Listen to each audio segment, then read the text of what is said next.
Hari ni tak naklah cakap pasal Iran. So, jom tengok apa aktiviti saya hari ni di Bandar Prague, Czech Republic.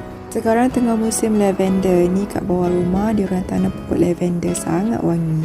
Saya nak pergi ke city center, nak pergi beli barang sedikit. Saya naik tram sebab tak larat lah nak jalan, cuaca hari ni sangat panas, 30 darjah Celsius. Dari rumah naik tram hanya 7 minit sahaja. Ni saya dah sampai di Wenceslas Square. Walaupun panas, hari ni agak berangin dan bau bunga juga daripada pokok yang kat belakang tu. Tempat pertama yang saya pergi ialah Primark. Ramai juga orang hari ni sebab dah musim panas kan dan cuti sekolah, so ramai pelancong yang datang ke Bandar Prague.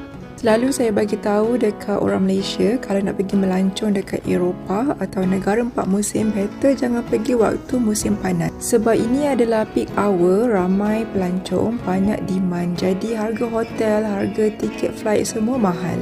Better pergi 3 musim lain tu. Lagipun kat Malaysia tak ada musim-musim tu. So, selepas saya beli baju sedikit, saya pergi ke kedai Asia beli daun basil. Dan lepas tu jalan kaki, saya pergi ke kedai halal ni nak beli salami dan juga roti prata. Kalau korang berada di city center dan mencari daging halal, bolehlah pergi ke Farah Food. Sebelum ni saya tak perasan pula lukisan dekat bangunan ni. Ini semua adalah bangunan lama dari kurun ke-18. Tempat ni pun terarikan pelancong juga, orang ambil gambar dekat sini.